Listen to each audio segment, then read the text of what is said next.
Muito bem, então hoje a aula é a respeito de oração, esse tema tão importante. Eu quero que vocês abram a Bíblia no Evangelho de Lucas, capítulo 18, a partir do versículo 9. Lucas, capítulo 18, a partir do versículo 9. Teve um homem muito importante na história da igreja e fizeram uma pergunta para ele, John Wesley. Eu tenho quase certeza absoluta que foi para John Wesley. A pergunta foi a seguinte: o que é mais importante para um cristão?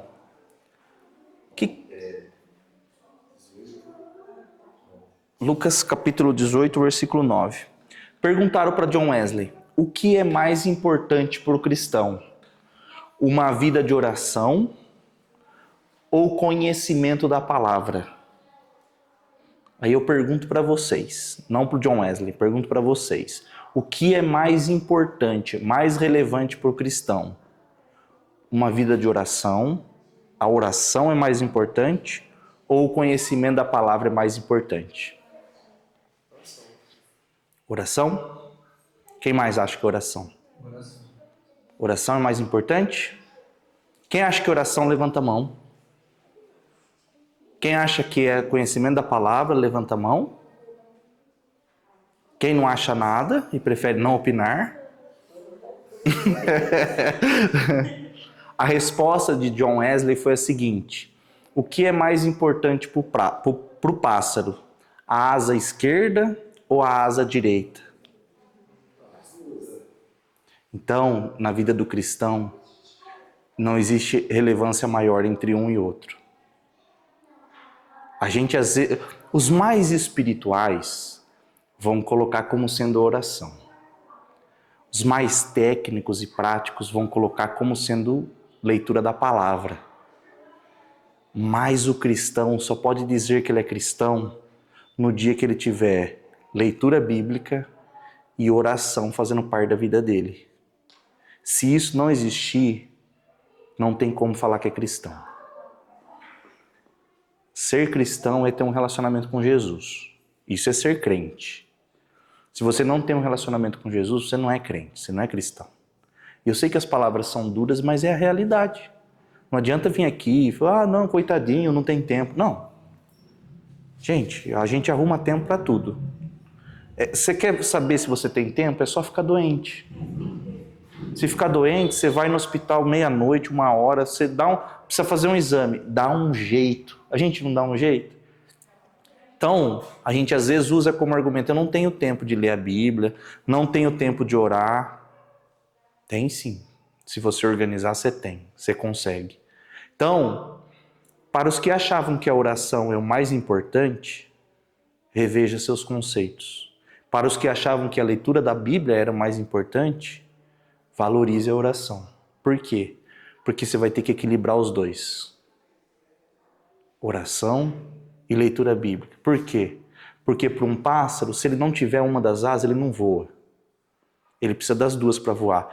O cristão, se ele não tiver uma das duas coisas, ele também não voa. Ele também não é cristão. Eu oro 50 mil horas por dia. Mas você conhece a palavra? Não. Isso não está valendo. Não está valendo. Vamos ver uma pessoa em Lucas capítulo 18, versículo 9. Essa pessoa estava orando, mas vamos ver o que ela está fazendo junto com a oração para ver se Jesus está recebendo. Jesus também contou essa parábola para os que achavam que eram muito bons e desprezavam os outros. Já pensou? Jesus conta uma parábola para aqueles que se achavam muito bons e desprezavam as outras pessoas. 2 homens foram ao templo orar. Um era fariseu, o outro era cobrador de impostos. O fariseu, ele era uma pessoa extremamente religiosa. Ele tinha lembra que eu falei, acho que nas primeiras aulas, ele acrescentava coisas na lei de Deus. Então a lei de Deus mandava lavar a mão para comer. Uma questão de higiene. Eles faziam o ritual do lava-mãos. como se fosse um ritual, entende? Então, no sábado não era para trabalhar, então eles consideraram que trabalho era erguer 2 quilos.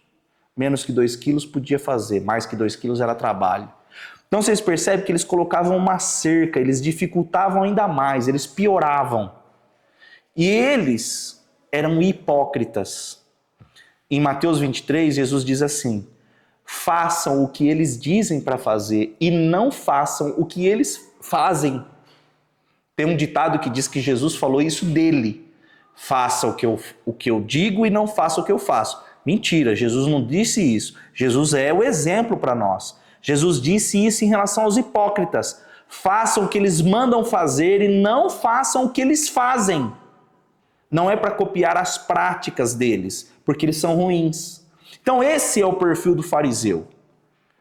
O perfil do cobrador de impostos.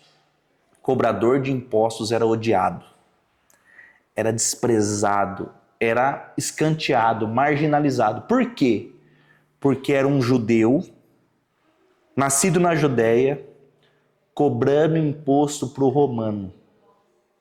Ele cobrava imposto do irmão e pagava para o romano, que era o império que dominava o mundo da época, oprimia os judeus. Então o judeu odiava o irmão judeu que era cobrador de imposto. Por quê? Eles meio que traíam a nacionalidade. Por cobrar imposto de um irmão e pagar para o romano, eles eram odiados. Quem assiste The Chosen vai ver que Mateus, ele era cobrador de imposto. No dia que Jesus chama Mateus, acontece exatamente o que o The Chosen mostra. Ele fica na fila do Mateus, aí ele fala: Mateus, me segue. Mateus larga tudo e passa a seguir ele. Aí Jesus fala assim: hoje nós vamos jantar lá na sua casa. E Mateus chama um monte de amigo cobrador de imposto. Aí vem os fariseus. Os fariseus falam: o mestre de vocês se senta com pecadores? Tipo assim, os fariseus, eles não eram pecadores? Eu não sei o que passa na cabeça dessas pessoas, sabe? O mestre de vocês se senta com pecadores para comer? Então aqui nós temos uma história com essas duas pessoas. Um fariseu, hipócrita, falso, e temos o cobrador de impostos. Vamos ver como é a reação dos dois para orar. O fariseu, versículo 11. O fariseu ficou de pé e orou sozinho, assim: ó Deus, eu te agradeço, porque eu não sou avarento, nem desonesto, nem imoral como as outras pessoas. Eu agradeço-te também, porque eu não sou como esse cobrador de impostos. Eu jejuo 2 vezes por semana e te dou a 10ª parte de tudo que ganho. Eu jejuo e sou dizimista. Ó, o fariseu: muito obrigado porque eu não sou avarento. Eu não sou como este cobrador de impostos. Versículo 13. Mas o cobrador de impostos ficou de longe, nem levantava o rosto para o céu. Batia no peito e dizia: ó Deus, tem pena de mim, pois sou pecador. Tem piedade de mim, porque eu sou pecador. Jesus encerrou dizendo: eu afirmo a vocês que foi este homem, o cobrador de impostos, e não o outro fariseu, que voltou para casa em paz com Deus. Porque quem se engrandece vai ser humilhado, e quem se humilha vai ser engrandecido. O que a gente aprende através dessa parábola aqui? Primeiro, as práticas religiosas sem a verdade no íntimo não valem de nada. Não importa nada. Não tem relevância nenhuma, não tem importância nenhuma. Ele diz que jejua, ele diz que dá o dízimo, ele diz: eu não sou avarento, eu não sou desonesto. Não sou nada disso. Mas ele é orgulhoso, cheio de si. E ele é mentiroso, e ele é falso, e ele é hipócrita. Valeu para Jesus? Não. Aí um pecador arrependido, que assume, eu sou o pecador. E bate no peito, eu sou o pecador. Este voltou para casa em paz com Deus. A gente acha que só o fato de ser religioso, de ir para a igreja, de conhecer a Bíblia, de orar, é suficiente para Deus. Deus está atento a todos os detalhes. E o principal diz respeito ao interior, ao coração, à verdade no íntimo. Esse é o principal. Uma vez uma irmã perguntou para mim qual era a adoração genuína que mais agrada a Deus, que mais chama a atenção de Deus. O que fazer? E a resposta é: nada do que façamos. Nada.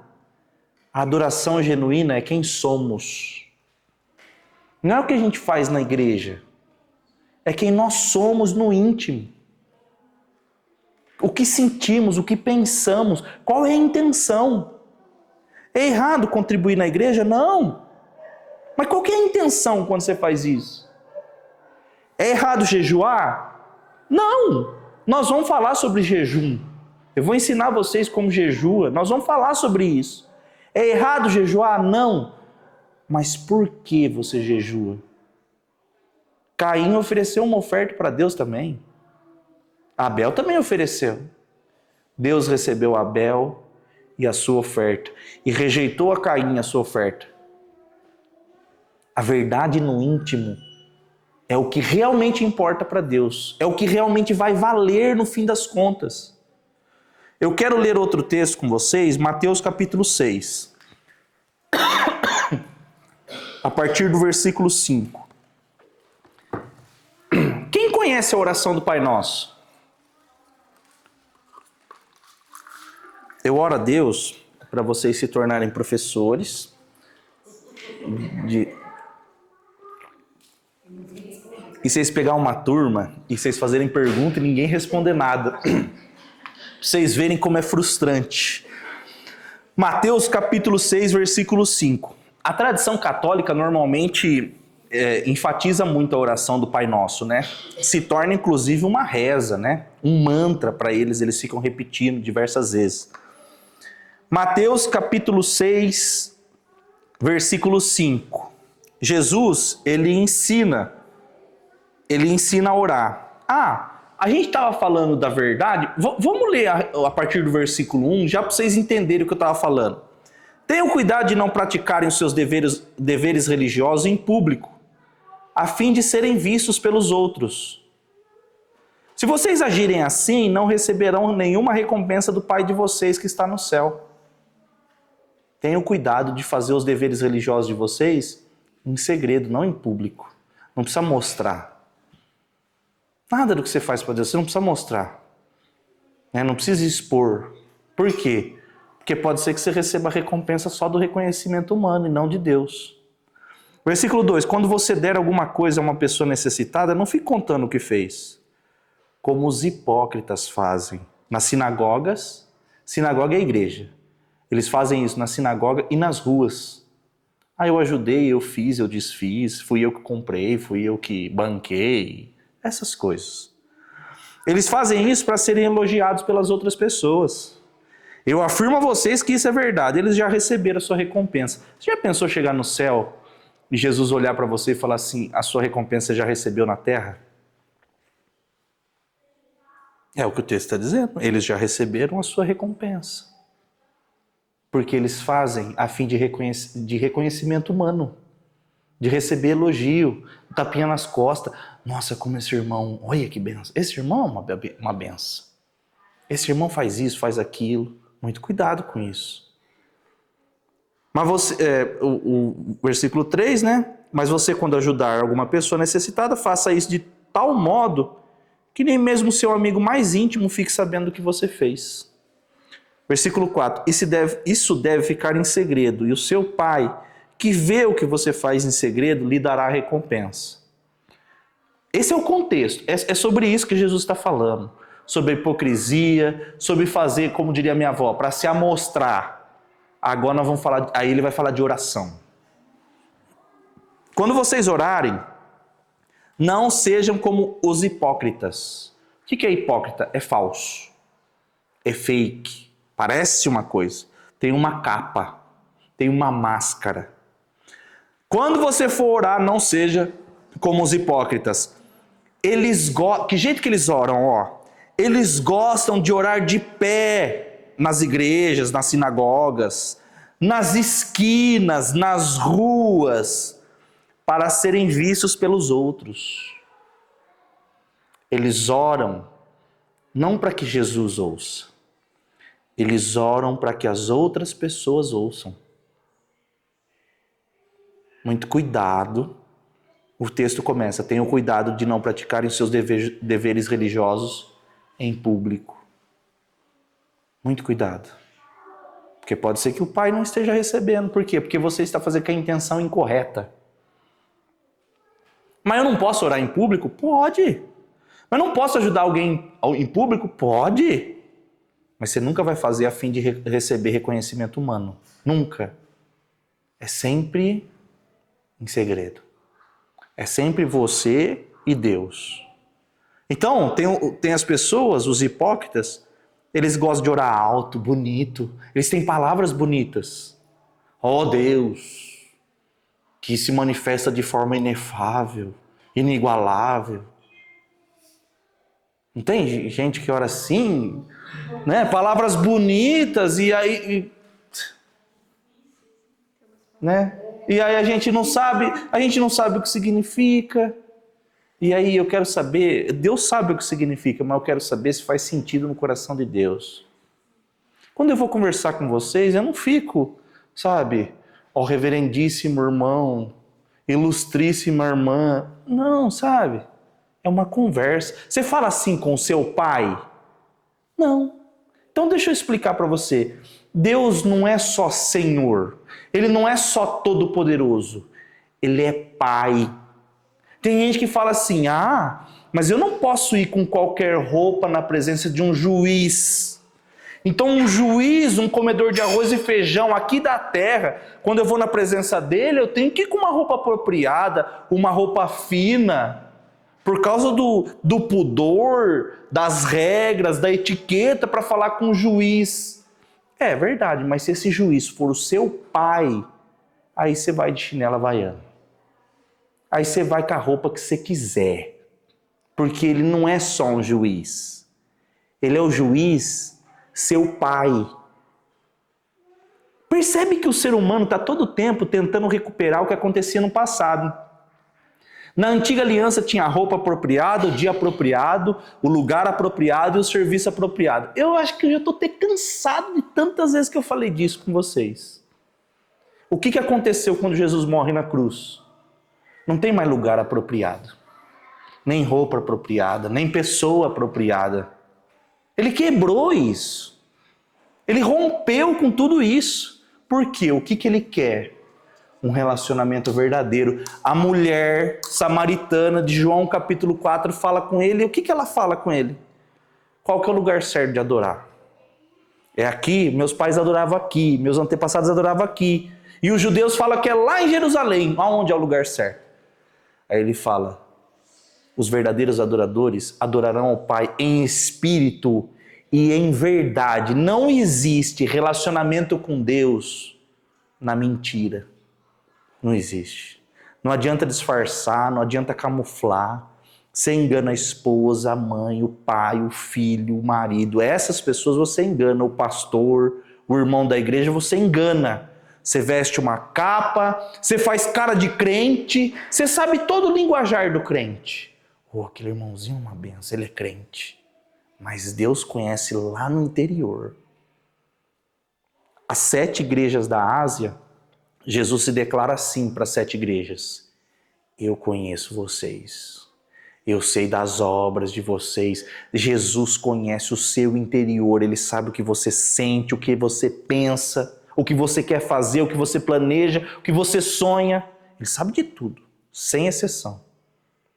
Muito cuidado com a intenção no coração. Eu estou fazendo isso para quem? Para quê?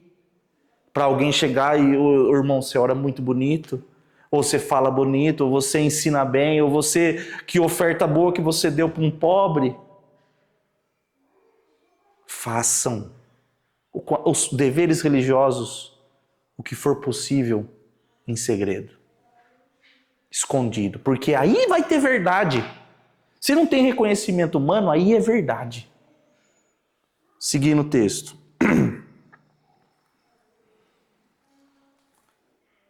Versículo 6. Mas você, quando orar, vá para o seu quarto, feche a porta e ore ao juiz, ao Senhor, a quem?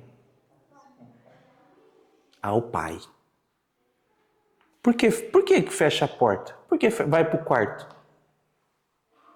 Algum de vocês já entraram no meu quarto? Meu quarto? Eu já entrei no quarto de vocês? O quarto é um lugar de intimidade, não é? Uma pessoa muito íntima que entra no nosso quarto ou que a gente entra no quarto de alguém? O que Jesus está falando aqui? De intimidade. Jesus quer ser seu amigo íntimo.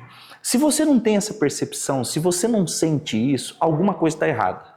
Nós precisamos ajustar isso. Se Jesus não é seu amigo íntimo, se você tem outra visão, outra imagem de Deus, se você não consegue, quando você for falar com Ele, você não consegue falar, Pai, alguma coisa não está bem, alguma coisa está errada. Se você só chama Ele de Senhor, se você só chama Ele de Deus, se você não consegue falar Pai, Paizinho, se você não tem essa intimidade, o seu relacionamento ainda não é de pai e filho. É de senhor e escravo. E essa é a relação que Deus quer ter com a gente? É esse relacionamento? Quando você for orar, vá para o seu quarto, feche a porta e ore ao seu pai, que não pode ser visto. O pai não pode ser visto. E o seu pai, que vê o que você faz em segredo, lhe dará a recompensa. Versículo 7. Nas suas orações, não fiquem repetindo o que vocês já disseram, como fazem os pagãos. Adianta eu ficar repetindo a mesma oração muitas vezes? Não adianta. O católico romano, ele acha que se ele orar 30 Pai Nosso, tantas Ave Maria, ele consegue uma espiritualidade maior. Só que nós vamos ler o texto bíblico que fala da oração do Pai Nosso. É o que nós estamos lendo. 2 versículos antes, o texto diz: nas suas orações não fiquem repetindo o que vocês já disseram. Tem outra versão que diz assim: não fiquem repetindo sempre a mesma coisa. Por quê? Como fazem os pagãos. Eles pensam que Deus os ouvirá porque eles fazem oração comprida. Eles gastam horas orando. Eles pensam que Deus ouvirá por causa de um sacrifício humano. Gente, se você não tem a percepção de que oração é uma conversa entre um filho e um pai, nós precisamos ajustar isso hoje. É uma conversa. Na conversa, nem sempre, eu não fico só falando. E falo. Não, essa conversa é chata quando só um fala. Uma conversa amigável quando eu falo, eu ouço. E aí, na sua oração, você dá um espaço, você respira, você deixa Deus falar no seu coração. Mas como assim Deus falar no coração? Pois é, nós precisamos exercitar isso. Você precisa aprender a reconhecer a voz do Espírito Santo. Vocês me conhecem, a maioria de vocês me conhece há pouco tempo. Eu estou falando aqui, se todo mundo fechar o olho, igual aquela brincadeira de criança, que é gatomia, né? Que aí todo mundo fecha o olho e aí alguém fala alguma coisa, a gente às vezes consegue identificar quem está falando, porque a gente reconhece a voz. E quando é o Espírito Santo que está falando com a gente não reconhece, a gente não sabe que o Espírito Santo está falando com a gente, então a gente não tem intimidade com Deus ainda. Lembrando que quem vai morar no céu é quem conhece a Deus e quem é conhecido por Ele. O texto de Mateus diz assim: chega aquele monte de gente e fala assim: Senhor, em teu nome expulsamos demônios, realizamos sinais e prodígios. Jesus diz assim: se afastem de mim porque eu não conheço vocês. É forte isso, né? A pior frase que alguém pode ouvir na história da eternidade é: eu não conheço vocês. Dita por Jesus. E a melhor frase é: eu conheço vocês. Eu conheço você. Pode entrar. Eu te conheço. Eu sempre ouvi sua oração. Eu sempre ouvi seu clamor. Eu conheço a sua voz. Eu conheço a sua voz e você conhece a minha. Jesus diz em João capítulo 10: minhas ovelhas reconhecem a minha voz. Eu já postei uma vez no Instagram, eu posto tanta coisa que acho que vai ser difícil encontrar. Mas tem um monte de ovelha assim, aí chega uma pessoa e grita, uns gritos lá, ovelha! E as ovelhas nem tchum. Aí vem o pastor da ovelha. Aí ele dá um grito, vem todas as ovelhas, vêm até ele. Porque as ovelhas reconhecem a voz do seu pastor. Oração é uma conversa, é um diálogo. Se você dobra o joelho e quando você vai orar, você olha, bom, eu tenho que orar 30 minutos. Que dia na sua vida que você chegou para conversar com alguma pessoa e você fala, bom, eu tenho que conversar 10 minutos, 15 minutos. Faz isso com a namorada, com a esposa. Bom, eu tenho 15 minutos, eu tenho que conversar 15 minutos com você. Aí você está pensando assim, nossa, mas sinceramente, quando eu vou orar, sim, passa 5 minutos, eu já orei tudo que eu sabia. Gente, quando você não conhece alguém, você não tem assunto com esse alguém. Tem assunto? Não tem. Fica desconfortável, né? Você fala, tá calor, né? Hoje então vai chover e acabou. É sem graça a conversa com quem você não conhece, mas com quem você tem intimidade. Com um pai tão amoroso quanto esse. É tanta coisa que a gente tem que falar. Tanta coisa que a gente precisa desabafar, que a gente precisa falar com ele e ouvi-lo. Ouvir ele falar com a gente, a voz dele lá dentro, no interior. Nós vamos ter uma aula a respeito do Espírito Santo e eu vou falar a respeito de um livro. Depois da Bíblia, esse livro transformou minha vida. Se chama Como Ser Dirigido pelo Espírito de Deus, do Kenneth Hagin. E ele ensina as formas de ouvir a voz do Espírito Santo. E transformou minha vida, literalmente. Na oração, a gente precisa saber identificar a voz dele, sabe? Ouvir, principalmente no momento de aflição, de dificuldade. Porque a gente sempre espera nesses momentos que alguém venha e fale conosco. Então, inclusive tem pessoas que vão em busca de alguns irmãos. Para Deus falar comigo. Gente, Deus quer falar com você, percebe? É difícil ouvir a voz dele aqui. No ouvido eu nunca ouvi. Agora no testemunho interior, aqui dentro, é comum ouvir. É fácil de ouvir. Precisa desenvolver. Exercitar. Mas não estou com vontade. A gente tem que fazer tanta coisa que a gente não está com vontade quando a gente é adulto. Quando a gente é criança, a gente só faz o que a gente gosta. Agora, quando a gente é adulto, a gente faz o que é preciso, o que é necessário. E é necessário orar. Everson, quanto tempo? Quanto tempo for necessário.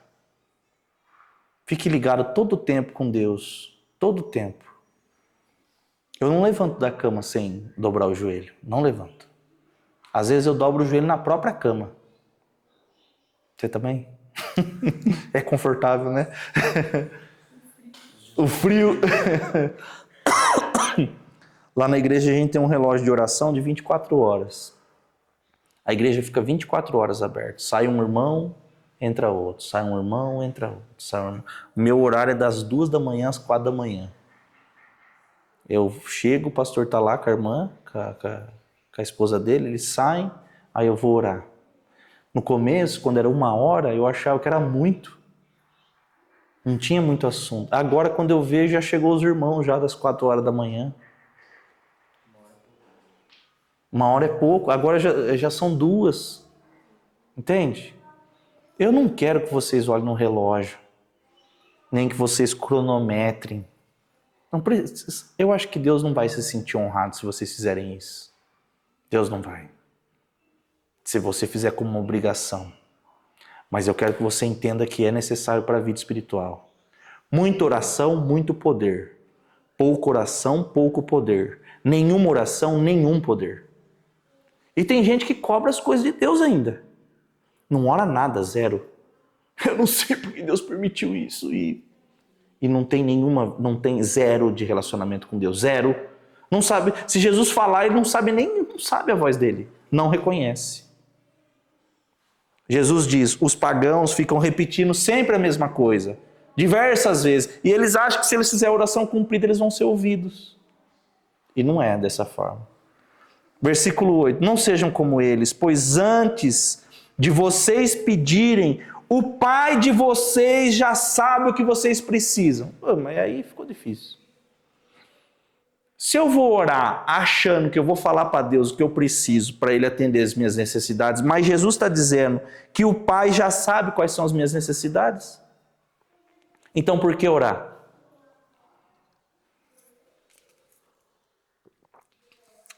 Deus já sabe. Deus sabe tudo que você precisa. Está escrito. Não seja como ele, pois antes de vocês pedirem, o Pai de vocês já sabe o que precisam. Eu gosto do irmão porque ele já olha para a esposa dele para ela responder. O que vocês acham? Por que orar? Jesus já sabe, Deus já sabe de tudo. De tudo que vocês precisam, Ele já sabe. Nós não estamos contando nenhuma novidade. Jesus, vem aqui que eu tenho uma novíssima para contar para o senhor. Uma quentíssima. Não, Ele já sabe. Já sabe.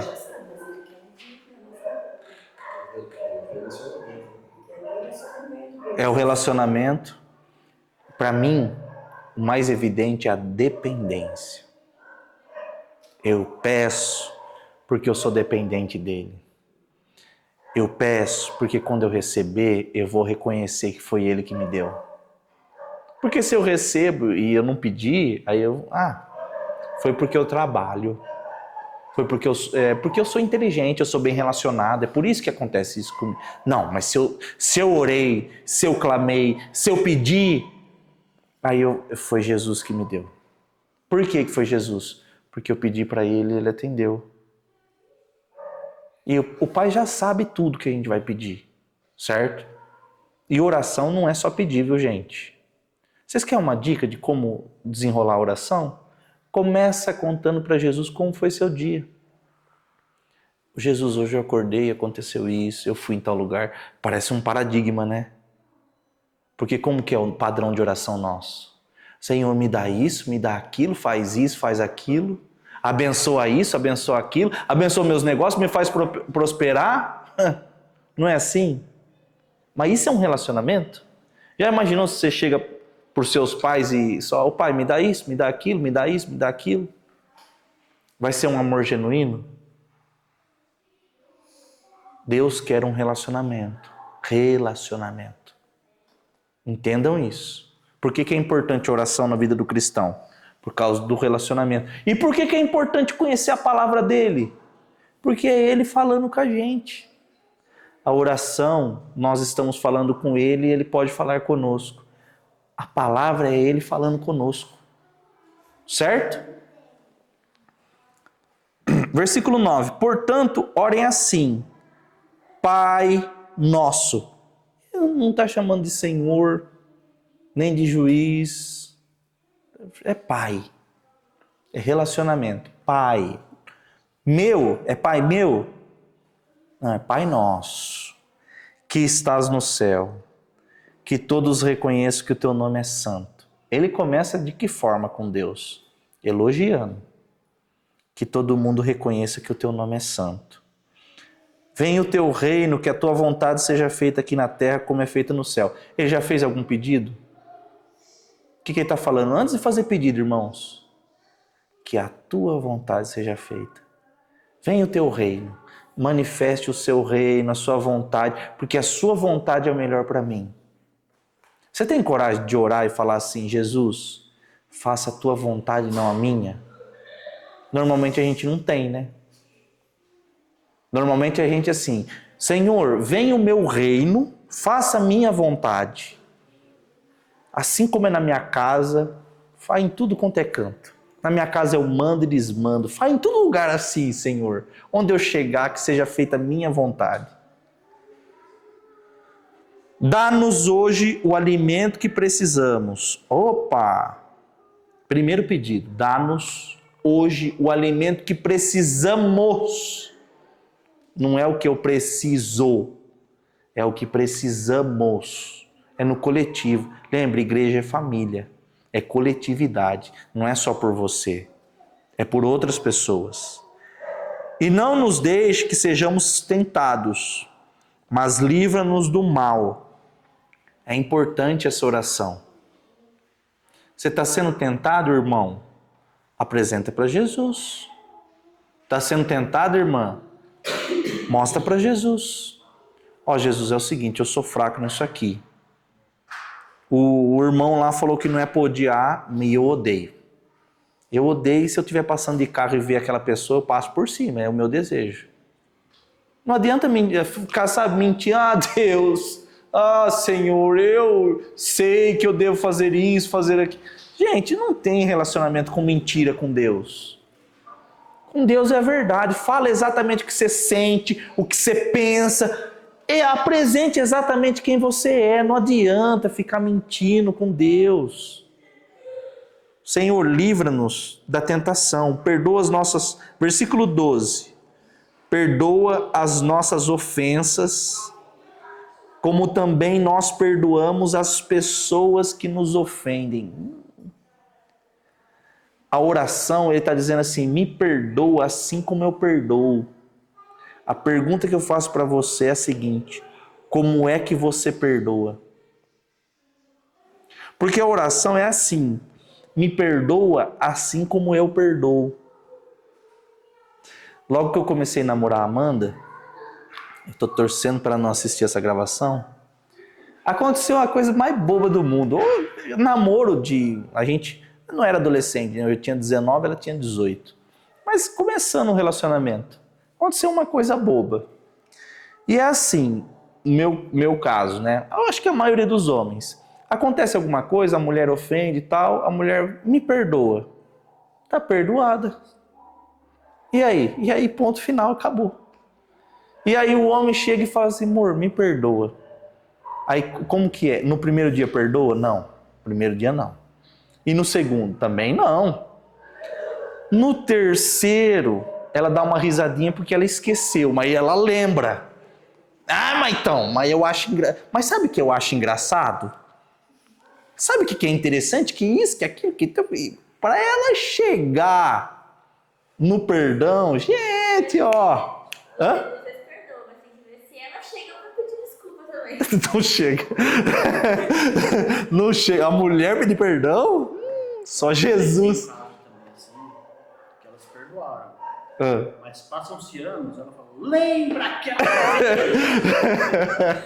Teve aquele. Aí você tem uma memória ruim. Não sei se vocês têm também, mas uma memória ruim. Eu não lembro. Mentira. Não é possível que você não. Lembra? Não é... Como me feriu? Como você não lembra? Como que você não lembra? Na oração do Pai Nosso, Jesus diz assim: perdoa as nossas ofensas, assim como eu perdoo. Eu falei para Amanda, amor, me perdoa. Sabe o que ela falou? Depois de muito custo, mas levou alguns dias. Depois de muito custo, ela falou assim, chorando, perdoa. Mas nunca mais vai ser a mesma coisa.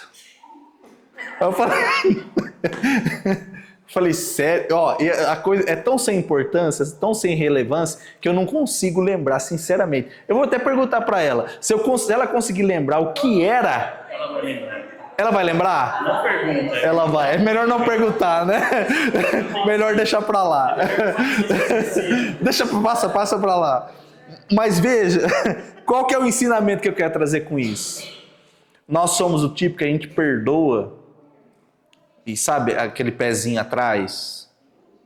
Então, perdoar Nós vamos ter uma aula sobre perdão, viu? Então, só estamos aquecendo só. Normalmente essa aula mais difícil é a aula que todo mundo fica com a cara emburrada. Perdão. Então nós vamos ter uma aula sobre isso. Vai ser em outro momento. Mas aqui na oração, Jesus fala assim: me perdoa assim como eu perdoo.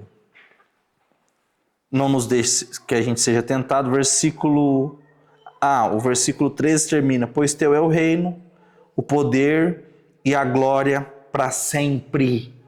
Amém. Porque se vocês perdoarem as pessoas que ofenderem vocês, o Pai de vocês que está no céu também perdoará vocês. Mas se não perdoarem essas pessoas, o Pai de vocês também não perdoará as ofensas de vocês. Se vocês perdoarem, vocês serão perdoados. Se vocês negarem o perdão, será negado o perdão a vocês. É o que a Bíblia diz. Me perdoa, irmão William, por causa da câmera hoje, eu fui sem querer. Foi o Mateus que me influenciou. Só para descontrair um pouco, ficou muito pesado o clima, não ficou? Ficou muito carregado. E hoje o assunto é muito bom sobre oração, eu não queria... Nós vamos falar sobre perdão. Bom, 2 Reis, capítulo 20, lá um livro lá do Antigo Testamento, estou dificultando, hein? 2 Reis, capítulo 20. Gente, qual que é a posição certa para orar?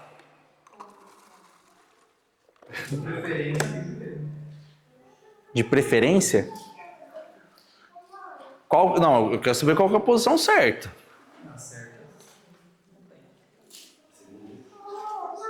2 Reis, capítulo 20.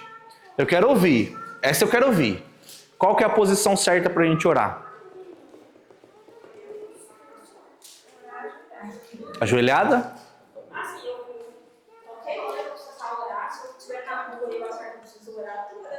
Você ora? Sim.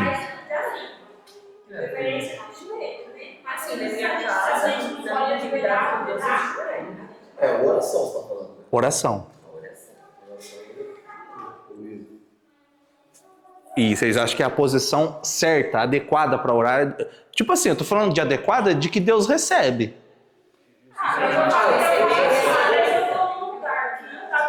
Nós estávamos orando aqui, mas você está ali, Deus está recebendo. E Deus está recebendo.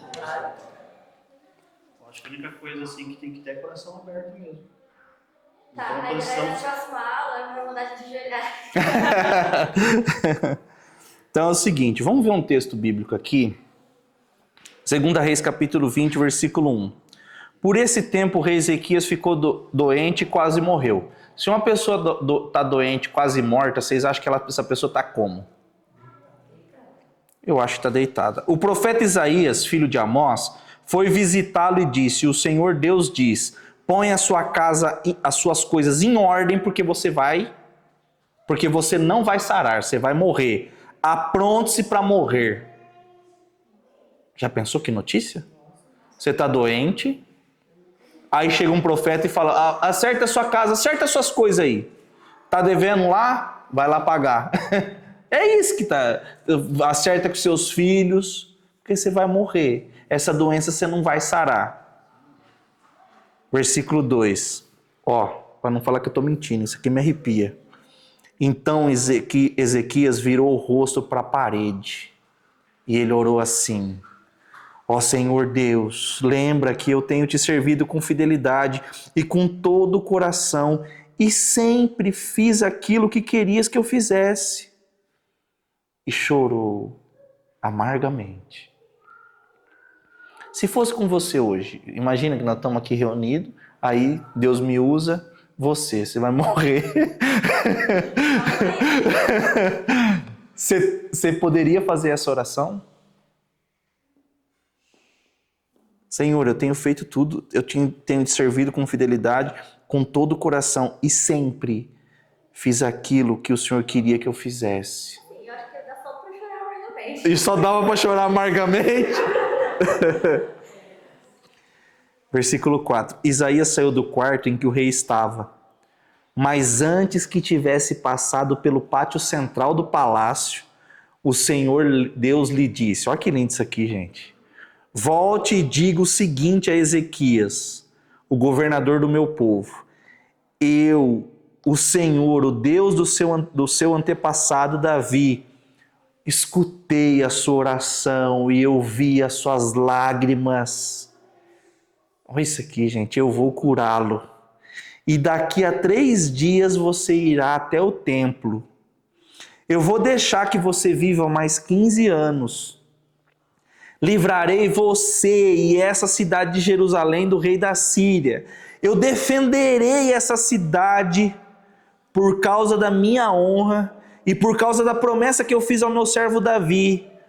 Então Isaías disse, põe uma pasta de figo em cima da úlcera do rei e ele ficará bom.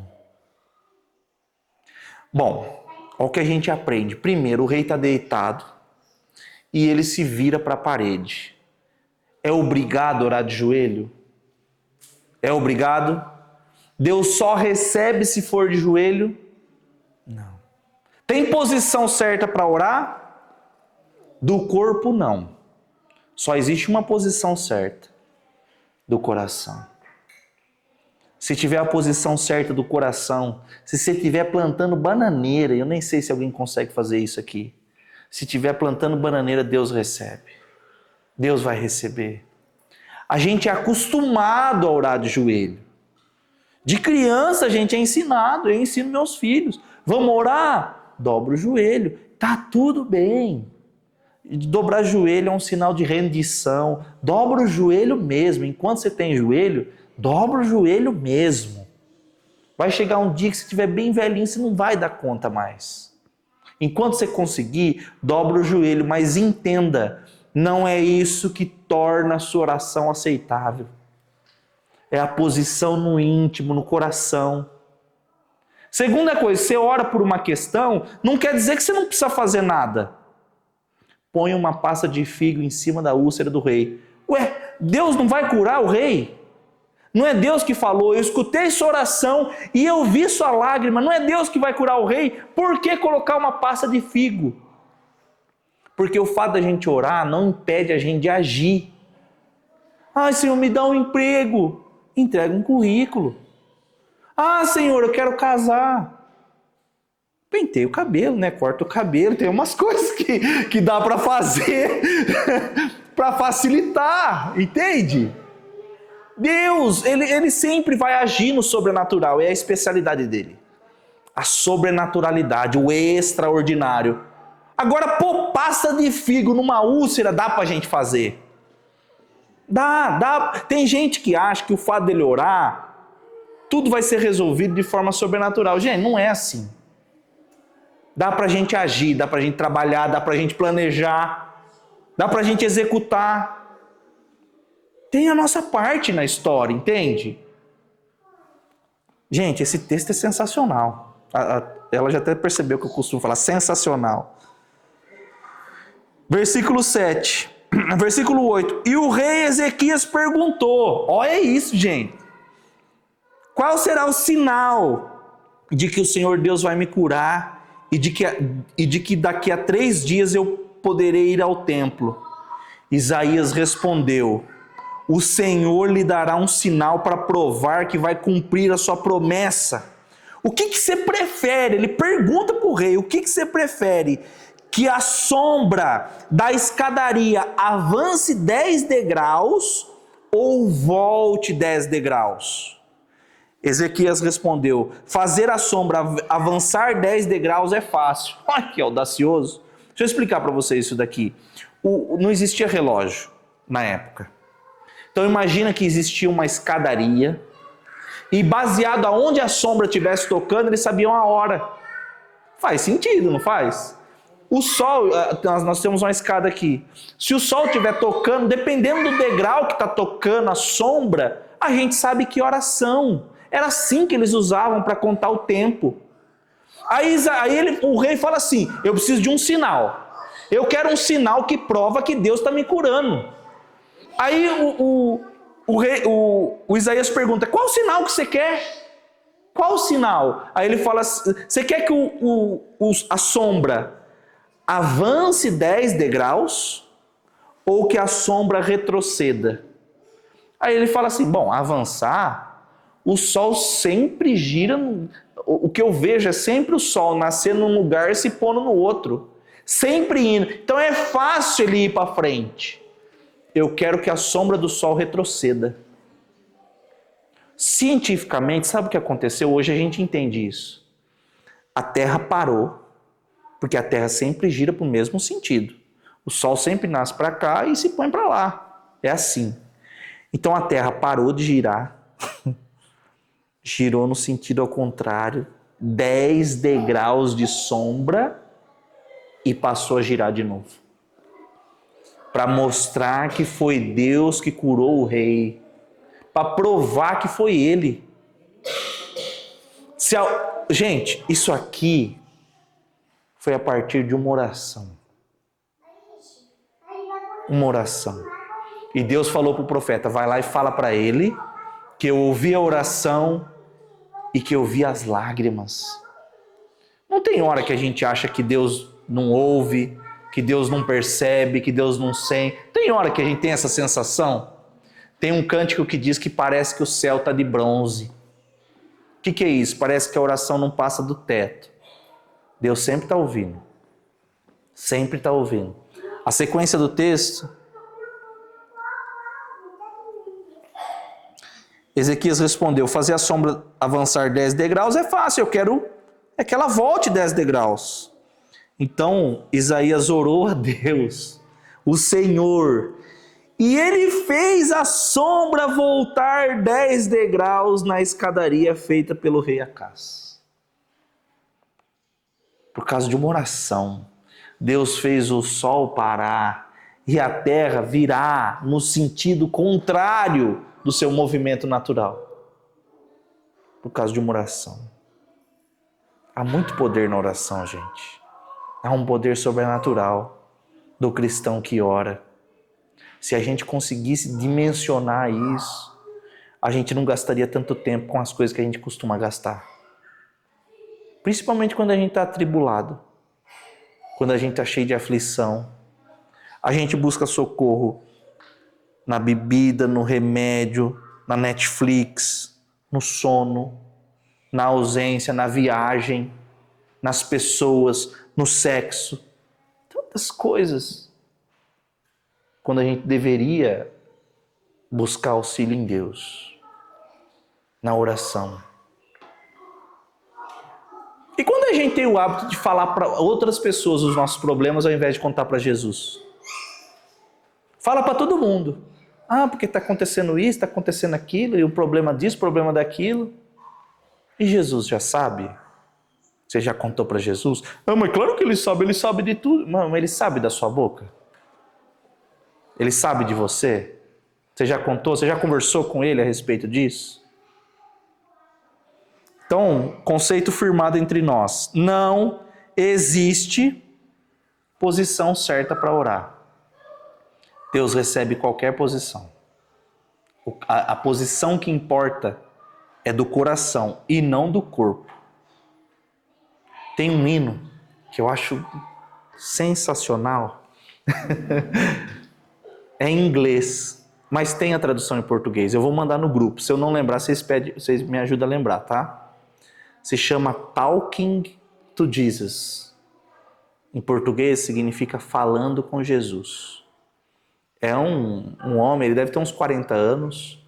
E aí a letra da canção é assim. Um dia eu entrei no quarto e eu vi a minha avó orando. Ela falava algumas coisas que eu não compreendia muito bem. E ela chorava, e ela às vezes gritava, e eu era criança, eu não entendia. Aí eu falava, vó, desculpa incomodar. Ela falou, não filho, vem aqui. Dobra o joelho aqui comigo, aqui você vai orar comigo. E a avó dele ensinou ele a orar. E aí ele percebeu que a mãe dele orava também. E aí ele fala, eu ia na igreja de quarta e domingo, usava uma calça, ele conta esses detalhes, sabe? A canção é meio que uma fala, ele vai meio que contando o que acontece. Aí ele fala, e aí eu passei a orar, eu aprendi a orar. E aí hoje que eu já sou adulto, eu falo, Que bom que minha avó me ensinou. Que bom que minha mãe me ensinou. Porque elas disseram, o dia que você entender a dimensão disso, o poder disso, você vai encontrar um verdadeiro amigo. Aí o coro da canção é, que bom amigo eu achei em Cristo. Que amigo sensacional. A gente não tem amigo que, tipo, se acontece alguma coisa, ai, você não sabe, eu preciso contar pra você. Eu preciso contar uma novidade pra você. Aí na canção ele fala, que bom amigo que eu achei em Jesus. Que amigo que eu encontrei. Aí ele agora já tem filhos. Aí um dia o filho mais velho entrou no quarto e ele estava orando. Ah, pai, desculpa incomodar. Não, filho, esse é o momento apropriado. Vem aqui, você vai orar comigo. E aí o menino está falando com Jesus. Talking to Jesus. Está falando com Jesus. Aprendeu a falar com Jesus. Aí ele encerra assim. Não existe palavras certas.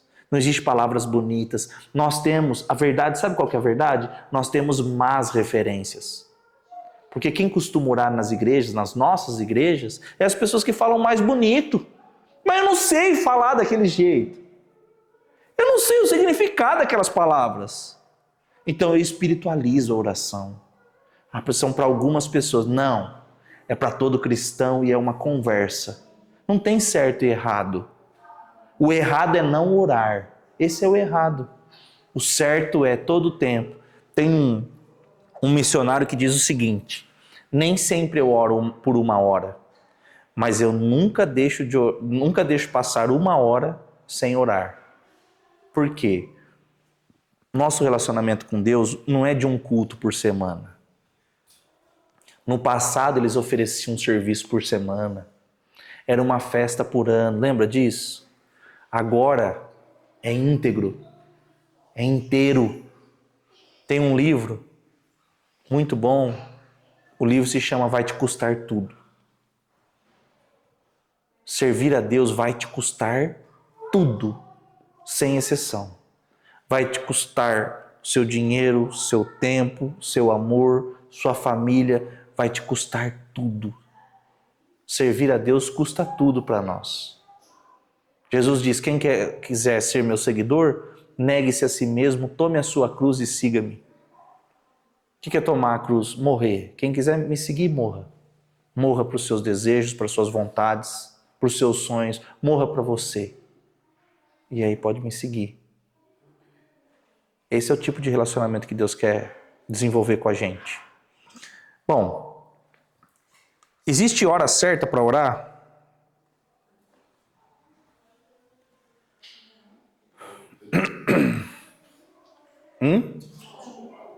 Não? Mas também depois dessa puta explicação, né? Meu Deus, eu fiz errado. Eu tinha que ter perguntado, antes. Provérbios capítulo 8, versículo 17 e 18. Abra sua Bíblia, por favor.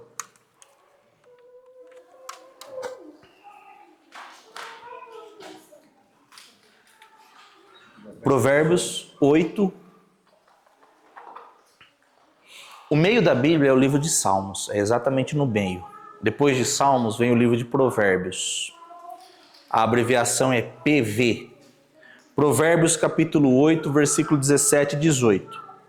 Eu estou com uma versão aqui, nesse versículo, eu peguei de propósito. Por quê? Porque essa versão diz o seguinte: eu amo os que me amam, e os que de madrugada me buscam me encontrarão. Provérbios capítulo 8, versículo 17. A minha versão diz, eu amo os que me amam e os que de madrugada me buscam me encontrarão. A gente tem o hábito, né? Bom, quem ora, né? Quem costuma orar, ora de madrugada, não ora? Como diz a versão de vocês? O meu é novamente atualizado. Diz, eu amo os que me amam, os que me procuram me encontram. Os que me procuram me encontram. Eu amo aquele que me ama e quem me procura. Então o original do texto, o que está querendo dizer é isso. Quem me procura me encontra. Quem me procurar vai me achar, vai conseguir achar. O texto está dizendo que o horário adequado é de madrugada para orar? Não. Mas por que quando esse tradutor aqui, Almeida Revista e Corrigida, por que quando ele foi traduzir ele colocou dessa forma, quem me buscar de madrugada? Porque fazia um sentido no contexto social da época, quem estivesse de madrugada fazendo algo, significava que ele dava muito valor, era muito empenho. Então quem usava essa versão achava que o horário da madrugada tinha um acesso melhor a Deus, era... Hã? Pode dizer que a fila é mais curta. A fila é mais curta, o pessoal fala isso mesmo, que de madrugada a fila é mais curta, que é um sacrifício. Mas lembre-se, gente, que o céu está aberto, só que é de dia no Japão, né? Não é? Pode estar tendo um culto no Japão nessa hora que a gente... Não é assim? Sinceramente. Então, a gente pensa assim. E o curso de discipulado é justamente para desmistificar. Não tem hora certa. Não tem posição certa. O errado é não orar. A posição do coração é importante. Como o coração está é super importante para Deus, tá? Bom, tem mais uma informação que é importante. 1 Coríntios capítulo 11. A mulher tem que orar com a cabeça coberta?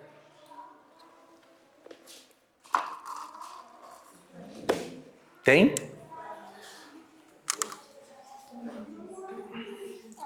O que vocês acham? A mulher, quando for orar, para alguns é um paradigma essa pergunta, né? Para os nossos irmãos faz mais sentido. A mulher, 1 Coríntios capítulo 11, quando a mulher for orar, ela tem que orar com a cabeça coberta? Ela tem que pôr véu para orar?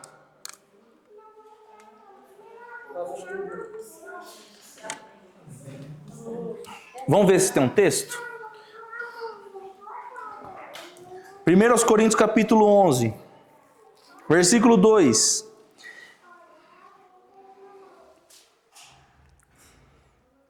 Eu os elogio, porque vocês sempre lembram de mim e seguem as instruções que eu passei para vocês. Mas quero que entendam que Cristo tem autoridade sobre todo marido, e que o marido tem autoridade sobre a esposa, que Deus tem autoridade sobre Cristo.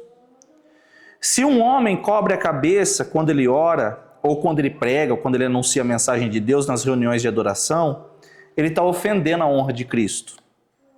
Se uma mulher não cobre a cabeça quando ora, ou anuncia a mensagem de Deus nas reuniões de adoração, ela está ofendendo a honra do seu marido. Nesse caso, não há nenhuma diferença entre ela e a mulher que tem a cabeça rapada. Então aqui o texto está dizendo, se um homem cobrir a sua cabeça para orar e para pregar, ele está desonrando a Deus. E se a mulher não cobre a cabeça para orar, então ela está desonrando o marido. É a mesma coisa se ela tivesse a cabeça rapada. Se a mulher não cobre a cabeça, então é melhor que ela corte o cabelo de uma vez. Já que é vergonhoso para a mulher rapar a cabeça ou cortar o cabelo. É vergonhoso para a mulher rapar a cabeça. Então ela deve cobrir a cabeça. O homem não precisa cobrir a cabeça, pois ele reflete a imagem e a glória de Deus. Mas a mulher reflete a glória do homem. Pois o homem não foi feito da mulher, mas a mulher foi feita do homem. O homem não foi criado por causa da mulher, mas sim a mulher por causa do homem. Portanto, por causa dos anjos, a mulher deve pôr um véu na cabeça para mostrar que está debaixo da autoridade do marido. No entanto, por estarmos unidos com o Senhor, nem a mulher é independente do homem, nem o homem é independente da mulher. Porque assim como a mulher foi feita do homem, assim também o homem nasce da mulher. E tudo vem de Deus. Julguem vocês mesmos. Será que é certo que num culto de adoração a mulher que ore a Deus sem estar com a cabeça coberta? Pois a própria natureza ensina, a natureza das coisas ensina que o cabelo comprido é desonra para o homem. Mas para a mulher, o cabelo comprido é motivo de orgulho. O cabelo foi dado a ela para lhe servir de véu. Mas se alguém quiser discutir sobre esse assunto, O que eu posso dizer é que nem nós, nem as igrejas de Deus, temos outro costume nas reuniões de adoração. Então é o seguinte, a maior parte das igrejas cristãs, as mulheres não cobrem a cabeça para orar, para adorar. E existem igrejas, a minha, por exemplo, eu já vi homens pregando de boné, de chapéu. Existe um texto bíblico, a gente acabou de ler, um texto. Esse texto diz que é desonroso para a mulher orar com a cabeça descoberta. E é desonroso para o homem orar com a cabeça coberta. É desonroso. Só que Paulo encerra o assunto dizendo o seguinte: nós não temos outro costume. Então o que Paulo deixa claro aqui no texto? É uma doutrina para todas as igrejas? Vocês acham que é uma doutrina? É um costume. Aí a gente está cansado de falar aqui. Não, mas para ser doutrina tem que ter texto bíblico. É verdade. E eu também já disse que para ser doutrina tem que sair da boca de Jesus e confirmada pelos apóstolos. Lembram disso? Dessa informação? Então, se a mulher for orar e ela quiser cobrir a cabeça hoje em dia, tá tudo bem. Tudo bem, sem nenhum problema. Deus só recebe se tiver com a cabeça coberta? Não. Ora o dia inteiro. E, inclusive, o texto diz o seguinte, ó, então suponhamos, vamos considerar como sendo doutrina. Porque tem pessoas, e até a gente tem a oportunidade de ter alguns irmãos que são da congregação cristã, que é uma das igrejas que usa o véu. Não é exclusividade da congregação cristã. Até 1940 a igreja católica usava véu. Não sei se vocês sabiam disso. Hã? Tem gente que usa. Gente, é normal cristãs, é normal crentes, as mulheres usarem véu. É que ficou parecendo ser algo só da congregação cristã. A Igreja Restauração tem um monte. Minha avó usava. Entendeu? Tem mulheres cristãs, era normal utilizar. Eu trabalho vendendo véu. E minha loja tem sido uma grande procura de pessoas que compram véu sem estar católico. Católico. Ultimamente tem É. uma procura bem grande. Então, o que eu quero mostrar? Agora eu faço uma pergunta. É verdade que tem irmãs que não lavam o véu com outras roupas, só lavam o véu sozinho? Se a gente lava sozinho, tem uma questão de cuidado, mas não que não pode. Se quiser lavar junto, Só de cuidado, não é que... de cuidado. Aham. Não de... E tem a gaveta específica do véu? Não existe isso? Não? Eu coloco debaixo do travesseiro.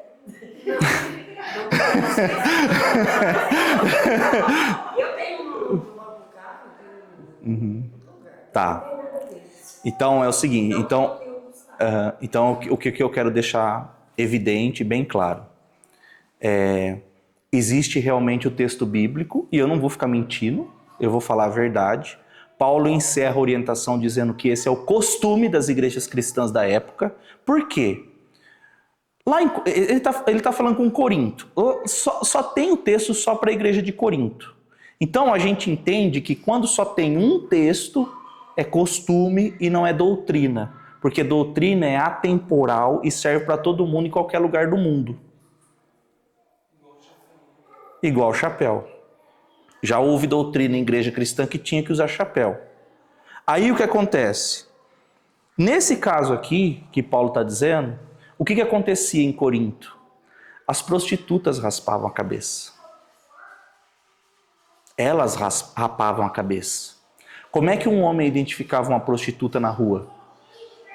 Com a cabeça rapada. Lá em Corinto tinha um templo para uma deusa chamada Diana. Ela era a deusa da promiscuidade sexual. As sacerdotisas promoviam orgias sexuais no culto. E como elas se portavam? Ela rapava a cabeça. Hoje em dia, se a gente está andando na rua, como é que a gente identifica uma prostituta? Pela roupa, tá certo?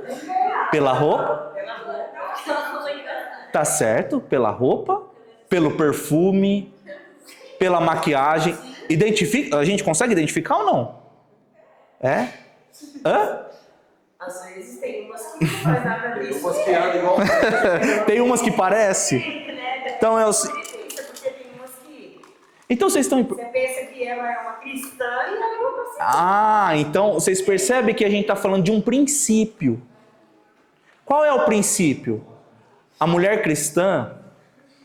Qual que é o princípio? A mulher cristã deve se portar com pudor, com decência.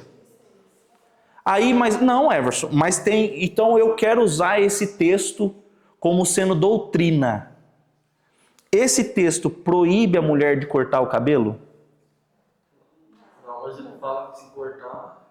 Mas ele fala pra deixar de branco pra servir como um véu. Então, é isso aí. Só fala que é proibido cortar, né? Aqui ele diz que é desonroso para o homem ter o cabelo crescido. E é desonroso para a mulher ter o cabelo rapado. Mas está impedindo de cortar? Não. Não está impedindo de cortar. E o texto diz, versículo 15. Olha o versículo 15. Mas para a mulher o cabelo comprido é motivo de orgulho. E é mesmo, não é? As mulheres não têm orgulho de ter o cabelo crescido. A palavra no original é crescido. Mas quanto? Crescido quanto? 4 dedos? 5 dedos? É crescido, gente. É porque tem gente que, não, tem que estar em cima da poupança. Até nem vou falar a palavra adequada, né? Senão vai ficar desagradável. Mas tem que estar, não pode cortar mais que 5 dedos, 4 dedos, 3 dedos. Não é o que o texto está dizendo. E aí, imagine quem considera esse texto como sendo doutrina.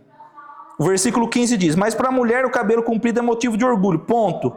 O cabelo comprido foi dado a ela para lhe servir de véu. Ou seja, ela já está usando véu. Ela está usando ou não? A mulher que tem o cabelo crescido está usando véu ou não? Sim, turma. Ela já está usando véu. Então, e se ela pôr o véu em cima do véu natural dela? Está tudo bem, está tudo bem. Deus, uma vez, um irmão falou para mim, falou que a esposa dele foi expulsar demônio e ela colocou o véu em cima da pessoa. É assim, são pessoas, é um conceito popular de algumas pessoas. Então, aqui nós vamos falar a verdade, nós vamos abrir o jogo. Existe realmente um texto, e esse texto é levado como sendo um costume de alguns. Quem dobra o joelho e coloca o véu e ora, está tudo bem. Deus não recebe só se for dessa forma, porque é um costume. E quem considera como sendo uma doutrina bíblica, imagine que alguém lê esse texto e fala, isso aqui é uma doutrina bíblica. O homem não pode... Ou tem homem que deixa o cabelo crescido hoje ou não? Tem. E Paulo está dizendo aqui que era desonroso. E se aplica para os dias atuais? O que vocês acham? Se aplica? Não, é costume. É costume. Ah, não, mas eu quero que aplique. Então, a Bíblia diz que o cabelo comprido foi dado no lugar do véu. Foi dado para substituir. Então, qual que seria a orientação? O que Paulo está falando aqui? Se a mulher, que era uma sacerdotisa, que era uma prostituta cultual, se ela se convertesse ao cristianismo, o que ela tinha que fazer, já que ela tinha o cabelo raspado? Porque quem se converte, se batiza, o cabelo cresce na hora? O que ela tinha que fazer? Tinha que pôr o véu para esconder. Entende? Porque ela acabou de se converter. Então Paulo está dando essa instrução para que nenhuma irmã da igreja fosse confundida com uma prostituta, com uma sacerdotisa sexual. Tinha que pôr o véu. Entende? Aqui ele fala por causa da autoridade do pai, a autoridade do marido, a autoridade do homem. Porque uma prostituta não se importa com isso. Entende? Nós vamos ler então, encerrando esse assunto. Vamos ler um outro texto que eu vou bater mais uma tecla a respeito de costume. Vamos ver se é 1 Timóteo.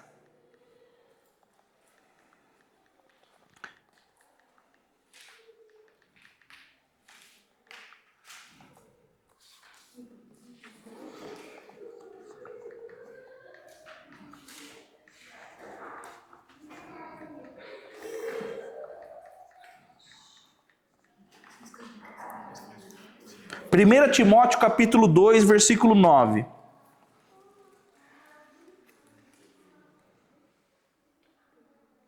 Primeira Timóteo capítulo 2, versículo 9.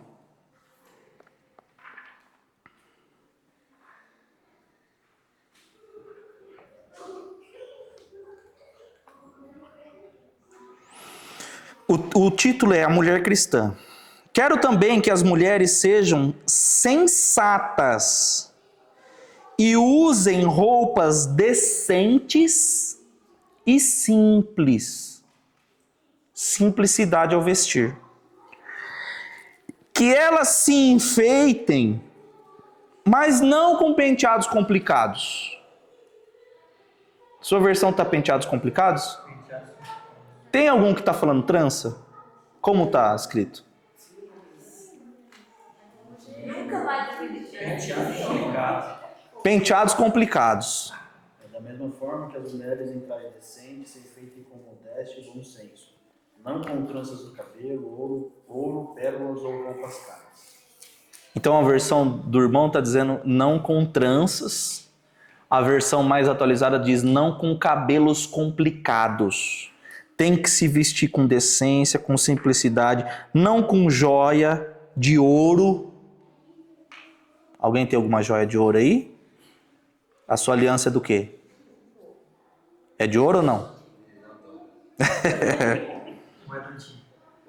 Nem com roupas. Esses marido gosta, ó. Nem com roupas caras. Quando a esposa for pedir, viu, irmão? Quando a esposa for pedir para comprar um vestido caro, aí você fala, ó, a Bíblia fala em 1 Timóteo, versículo 2, versículo 9, que a mulher não pode comprar roupa cara. É? Vai lá, um oferecimento. Então, a pergunta que eu faço para você, as mulheres da nossa igreja, as mulheres cristãs, usam roupas caras hoje em dia? Usa? Hã? É tudo caro? As mulheres usam joias de ouro hoje em dia? Usa, né? Então perceba que o que Paulo está querendo dizer aqui? Modéstia, simplicidade. Quando a gente lê na versão antiga, cabelos trançosos. É proibido fazer trança, gente, no cabelo? Não é. Não é proibido. O que ele está falando aqui? De um costume. Quem é que usava o cabelo trançado, de tudo aquele cabelos de penteados complicados, lá onde Timóteo era pastor? As sacerdotisas sexuais. As prostitutas faziam dessa forma. Então percebam, gente, que é o seguinte. Mas tem um texto. Tem um texto. Tá bom, tem o texto.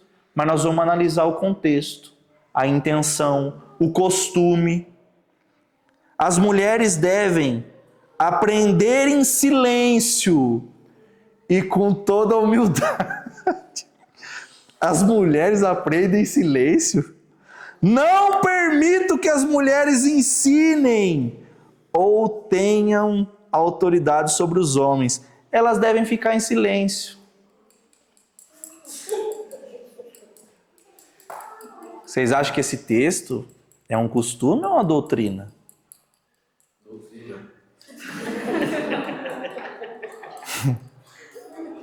O que acontecia lá onde Timóteo era pastor era uma questão muito semelhante de hoje em dia. Existia um movimento, como se fosse um movimento feminista, que colocava a mulher acima do homem. Se tem alguém que considera a mulher igual ao homem, é a palavra de Deus.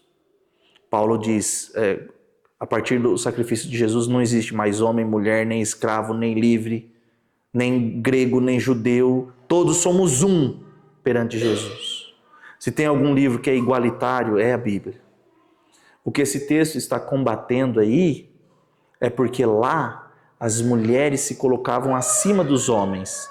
É como se não precisassem dos homens. É isso que Paulo está combatendo aí. Tem gente que lê esse texto hoje em dia e a mulher não pode ensinar. A mulher tem que aprender em silêncio, ela não pode falar na igreja. É uma doutrina ou é um costume? É um costume. Certo? Então, a Bíblia a gente sempre vai analisar dessa forma. O mais importante de hoje, dessa aula, se você não conseguir decorar nada do que eu falei, mas se você tiver um tempo de oração, valeu. Valeu a pena, certo? Na semana que vem nós vamos falar mais algumas coisinhas, porque eu preciso contar do dia que deu diferença de R$ 1.250 do caixa da Amanda, preciso contar isso daí, preciso contar o dia que nós fomos viajar para Campos do Jordão, certo? Que é uma história de oração também. Preciso contar do dia que a gente foi se casar, e aí o escriturário do cartório não queria marcar nosso casamento, então eu preciso contar essas 3 experiências. Lógico, vocês não faltar semana que vem. Semana que vem eu conto. Então vamos agradecer a Jesus. Então nós vamos... Tudo semana que vem, porque hoje acabou. Vamos agradecer a Jesus então? Pode cortar. Legal.